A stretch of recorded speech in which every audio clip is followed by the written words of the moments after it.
Hola a todos, yo soy Juan, que muchos me conoceréis como el Peliculitas. Hoy he hecho principio canónico porque hoy se viene videazo, hoy se viene gran vídeo, ¿vale? Hoy en este canal humilde y proletario se abre la caja de los truenos, la caja de Pandora, porque hoy vamos a hablar sobre el tema que yo considero que sé más dentro del cine. Yo considero que sé mucho sobre un tema, principalmente como otra gente que sabemos mucho sobre un director, ¿vale? Y ese director es ni más ni menos que el señor Quentin Tarantino, ¿vale? Director nacido en Knoxville, director de películas maravillosísimas, absolutamente todas. Y hoy principalmente vamos a hablar sobre el reestreno, ahora ya como una película, de Kill Bill, The Whole Bloody Affair, ¿vale? El Kill Bill que Tarantino quería que viéramos en 2003 y 2004, pero que por desgracia y por culpa de los Weinstein y de Miramax tuvimos que ver en dos partes, pero que has estrenado en una parte enterita de 4 horas y media, maravillosa, que es, nos devuelve la fe en el cine. Este vídeo, como he dicho, igual dura un poquito más que los demás, porque me gusta mucho hablar de Quentin Tarantino y a lo mejor voy un poquito por las ramas en algún momento. Intentaré que no, ¿vale? Intentaré que no. Para el señor fascista que el otro día me insultó y me dijo que el gordo de Juego de Tronos había abierto un canal de YouTube, fascista, intentaré no irme mucho por las nubes para ti, porque sé que comprendes poco las letras y los números y te guías más por los colores. Así que nada, vamos a empezar hablando de Kill Bill, The Whole Bloody Affair, y vamos a hacerlo en un homenaje a la película por capítulos, ¿vale? Esto es una fricada impresionante, ¿vale? Como la película está dividida en capítulos, ¿no? El tío, pues voy a hacerlo por capítulos. Así que allá vamos. ¿Cómo hemos llegado al The Whole Bloody Affair? Vale, pues nos vamos muy lejos, al año 1998, 97 creo que es, cuando Quentin Tarantino estrena Jackie Brown. No, más lejos todavía, nos vamos al año 1995, cuando se estrena Pulp Fiction, incluso un poquito más lejos, al 94, al rodaje de Pulp Fiction.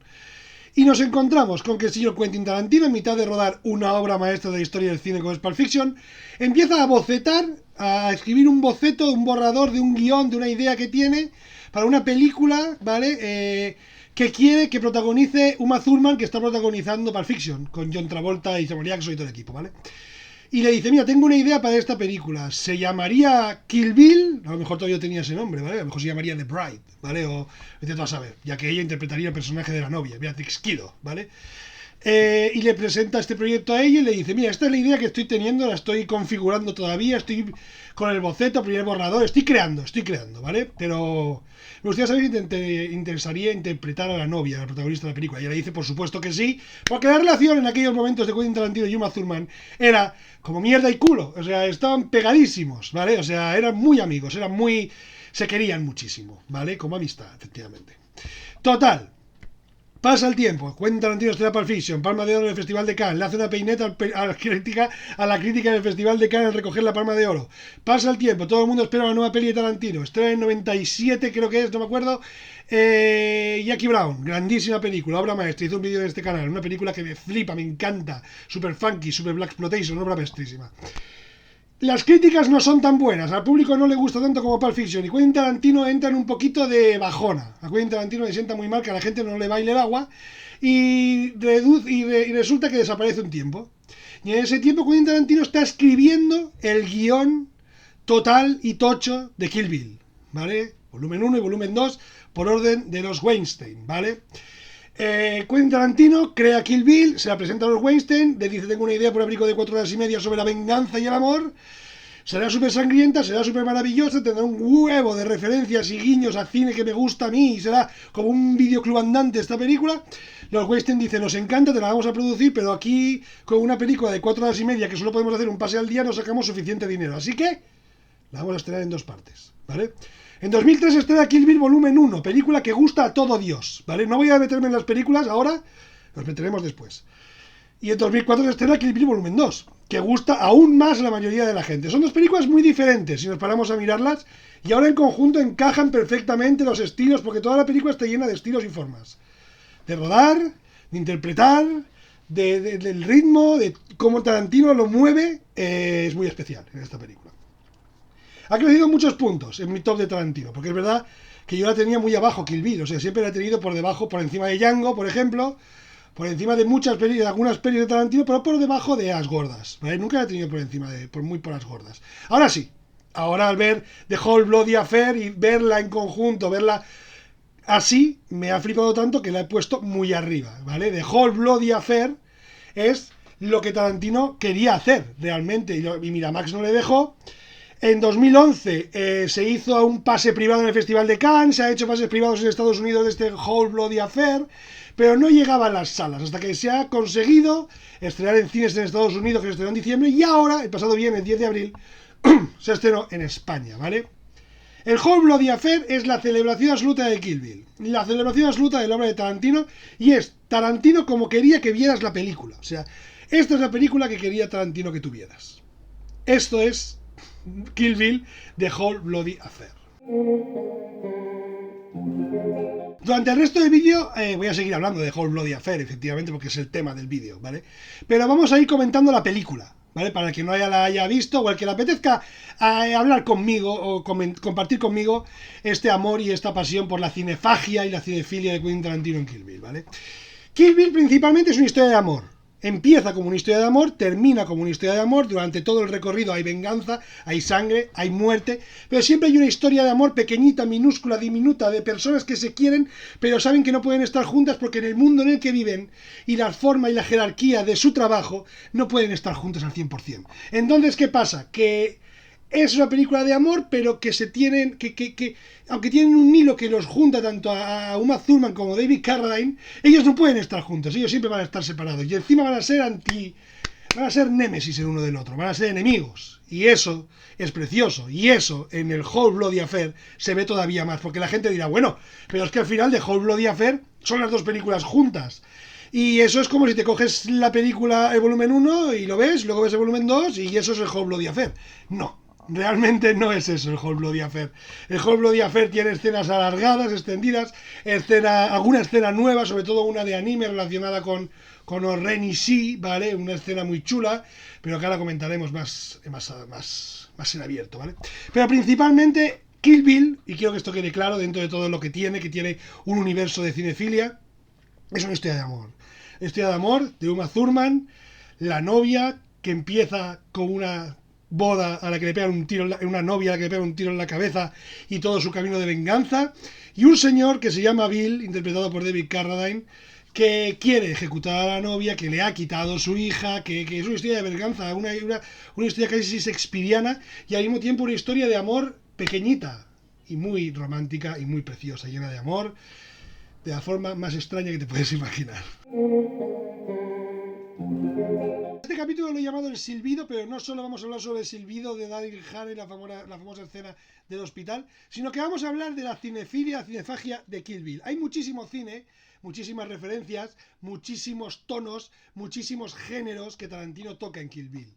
Y he tomado el silbido como parte primera y fundamental, ¿no? O sea, digamos, el silbido de Daryl Hannah sirve para ilustrar todo lo que hay en Kill Bill, ¿vale? El silbido de Daryl Hannah cuando llega al hospital vestida de enfermera para matar a la novia al principio del volumen 1, bueno, el segundo capítulo de Whole Bloody Affair, ¿vale? Porque ahora vamos a contar que ya Whole Bloody Affair es una película, no son dos, es una película, ¿vale?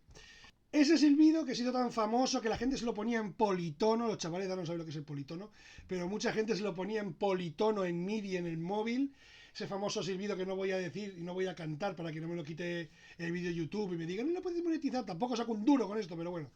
Total, ese silbido pertenece a la película de 1968, Nervios Rotos, y eso solo el principio, es la puntita del iceberg de un montón de cine y un montón de películas que hay dentro de Kill Bill. Empezando por los créditos iniciales, en las productoras que salen al principio aparecen los Shaw Brothers, que eran unos productores de cine japonés que hacían películas eran chinos que hacían películas de artes marciales, y que hay mucha arte marcial en esta película. Por eso en la primera parte de la peli, todo lo que tiene que ver con Oren Ishii es cine de artes marciales que a Quentin Tarantino le flipa y le vuelve loquísimo, ¿vale? Y que yo descubrí muchísimo cine a partir de esta película. O sea, como siempre me ha pasado con el cine de Tarantino, he descubierto muchísimo cine a partir de sus películas. Descubrí mucho Blaxploitation con Jackie Brown, descubrí mucho cine de yakuzas y cine de gángsters con Pulp Fiction y Reservoir Dogs, descubría mucho western con Django y sobre todo con Los Odiosos 8, descubrí mucho cine de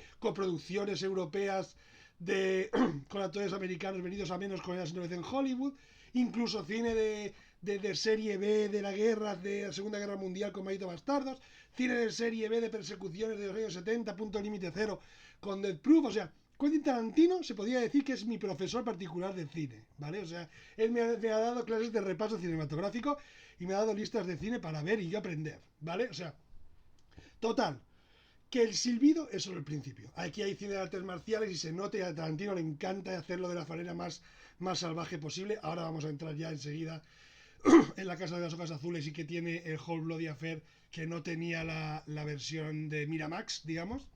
Pero hay muchísimo cine en Kill Bill. Y cuando nos vamos a la parte del resto de la venganza, lo que sería el volumen 2, toda esa parte del entrenamiento en China con Pai Mei, toda la parte tejana que con Michael Madsen y Daryl Hannah que me recuerda a Sam Peckinpah, toda la parte final entre ellos que no me recuerda absolutamente a nada que haya visto jamás, pero me parece maravillosísimo. O sea, el último capítulo de esta película, del enfrentamiento Bill Uma Thurman, es maravilloso, pero ahora hablaremos de eso también.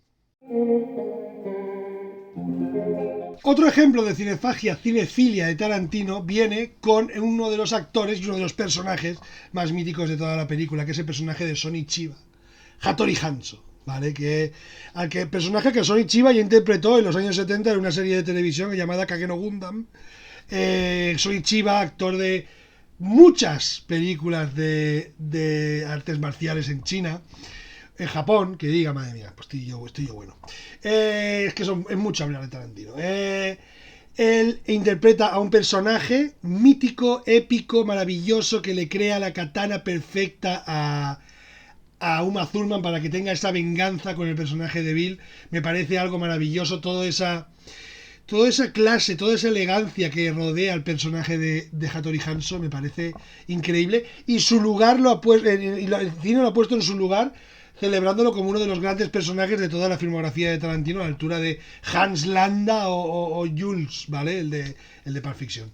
Pues eso, es un personaje que ahí me vuelve loco, todo lo que le rodea, el universo artesanal de las katanas, o sea, me parece una locura, o sea, y el primer encuentro entre ellos dos, cuando ella le dicen, ¿qué va a tomar? Y dice ella, sake tibio, y aquí viene mi imitación de Hattori Hanzo, sake tibio, muy bien, ¿vale? Me parece toda esa escena en que hablan ellos dos, otra vez ella fingiendo una ignorancia que no tiene, ¿vale? Pero haciéndose un poco la tonta frente a él y él disimulando que no es Hattori Hanzo, me parece mágico, o sea, me parece un cine asiático antiguo, clásico, o sea, me parece maravilloso. Todo relacionado con el personaje de Sonny Chiba me parece impresionante. Una de las cosas que más llamó la atención en el estreno de Kill Bill Volumen 1 fue la parte de anime de O-Ren Ishii para contar los orígenes del personaje interpretado por Lucy Liu. El anime de aquella película, en total, estaba creado por el dibujante que hizo uno de los cortos de Animatrix. Animatrix lo recomiendo muchísimo si no lo habéis visto. Es mejor que muchas secuelas de Matrix. Tenía una historia muy chula de coming of age sangriento, de traumas, también de venganza por parte de O-Ren Ishii. Un personaje con muchísima riqueza, por cierto, y al que se dedica una gran parte de la película realmente, porque se crea un lore a partir de ella y de su mundo yakuza japonés que me gusta muchísimo cómo funciona, tanto en la película como en la historia de anime. Todo lo que tiene que ver con ese personaje me parece brillante.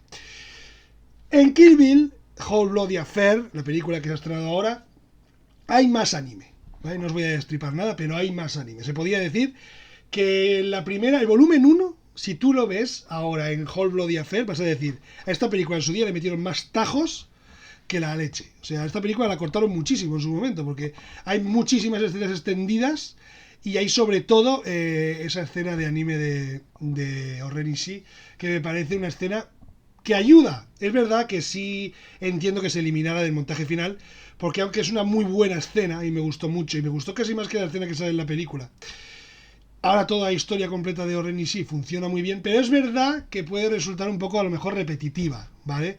O sea, la primera escena, la que se vio en el cine en 2003, condensa muy bien lo que es la venganza de O-Ren Ishii. Esto es otra escena más, pero bueno, que me gusta y me funciona un montón y me ha parecido que encaja perfectamente para hacer más completo y más complejo el retrato de O-Ren Ishii.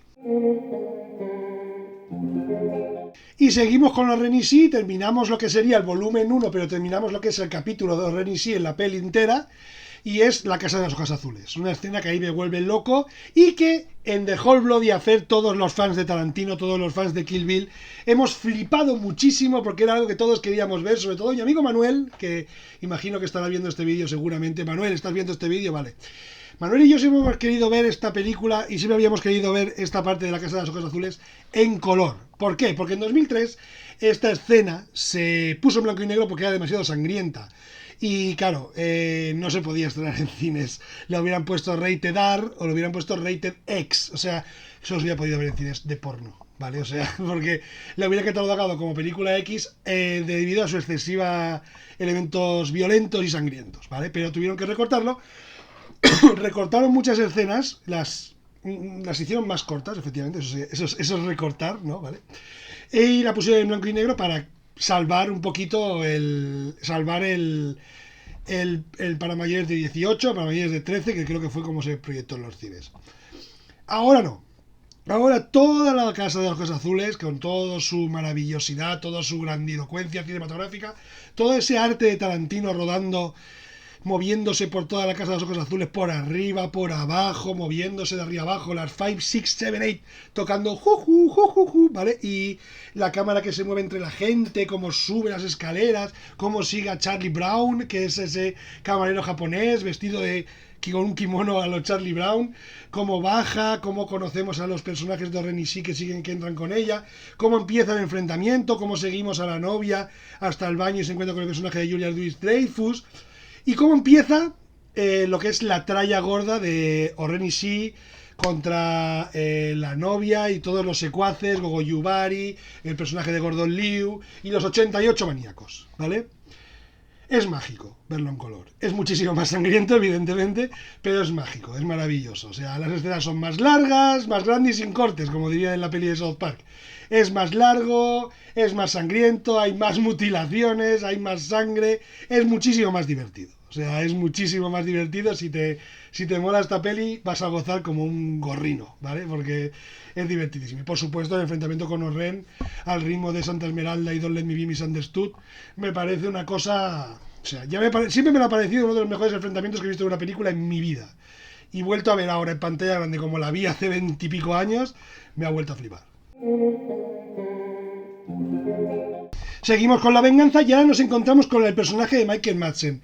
Ese personaje que bien se merecería una misa aparte, una película, un spin-off maravillosísimo de decadencia total, de mega asesino a un perdedor que vive en una caravana en Texas, y me parece un personaje súper rico, igual que el personaje de Daryl Hannah, el driver, también me parece súper bien escrito, pero al mismo tiempo también me parece que en su ejecución es un poco simple, es maldad por maldad y no le veo tanta profundidad como el personaje de Bad, por ejemplo, que me parece el villano con más entidad de todos. Sí que me parece que el personaje de Daryl Hannah es un robot que sigue órdenes de Bill y está enamorada de él, está haciendo con ella lo que hizo con el personaje de Uma Thurman, pero Michael Madsen es un ente propio. Ya Michael Madsen, ojalá todavía siguiera entre nosotros, en paz descanse, era un maquinón total. Es un actor que funciona increíble, y mucho más en el mundo de Quentin Tarantino funcionaba increíble. Y en esta película, esa escena magnífica cuando entra al club de striptease y se encuentra con Sid Haig, por cierto, también en paz descanse Sid Haig, un maquinón increíble, y entra a hablar con el jefe del club de striptease. Toda esa conversación con el dueño del club de striptease me parece una cosa impresionante de bien escrita que está y de bien interpretada bien interpretada por Michael Madsen, que, como repito, era un artista. Y ya cuando se pone violento, ya cuando se pone a enfrentarse con la novia, me parece mágico. O sea, el encuentro de esos dos entes tarantinianos totales, Uma Thurman por un lado, Michael Madsen por el otro, me parece mágico. O sea, y todo lo que viene después, evidentemente. El enfrentamiento entre ellos, el disparo del cartucho de sal, el entierro en el desierto, en la tumba, la solitaria tumba de Paula Schultz, que me parece un título de capítulo increíble, o sea, que rememora esas novelitas del oeste antiguas, o sea, que parece Quiero la cabeza de Alfredo García, de ahí que este capítulo se llame Peckinpah Madsen Hannah, porque Es puro Peckinpah, la fotografía, la forma de tratar a los personajes, la crueldad, es puro Sam Peckinpah, un director impresionante Sam Peckinpah. Pero eso me lo recordó mucho. Y luego, claro, toda la parte del enfrentamiento con Daryl Hannah, con el driver, y todo ese entrenamiento con Pai Mei, que es una de las escenas más increíbles de toda la película, que nos rememora ese cine chino clásico de artes marciales de los años 70, ese personaje maravillosísimo, de nuevo otra interpretación de Gordon Liu dentro de la película, maravilloso Gordon Liu, maravilloso ese Pai Mei, con ese gesto así con la barba, o sea, toda esa parte me ha llegado mucho más verla ahora completa, porque entiendes la venganza muchísimo más, entiendes muchísimo más el personaje de Daryl Hannah y entiendes, sobre todo en esa parte con Pai Mei, la inocencia del personaje en esa parte. Y eso me ha gustado muchísimo. Y por supuesto luego el enfrentamiento con Daryl Hannah en la caravana del personaje de Michael Madsen. Pero me quedo con un elemento pequeñito de ese momento. Cuando Daryl Hannah se encuentra con Michael Madsen y habla con él y le da el dinero y él abre la maleta y le salta la serpiente al cuello y lo mata. Me parece una escena, ellos dos hablando, o sea, increíble. Y como esa frase lapidaria de Michael Madsen diciéndole a Bill, esa mujer merece una venganza y nosotros merecemos morir, me parece una de las mejores frases que ha escrito Tarantino en toda su carrera. Había puesto un orden para cada capítulo, pero voy a saltarme el último. Voy a poner el penúltimo va a ser el último y el último el penúltimo, ¿vale? Toda que me lo salto, ¿vale? Que cambio el orden.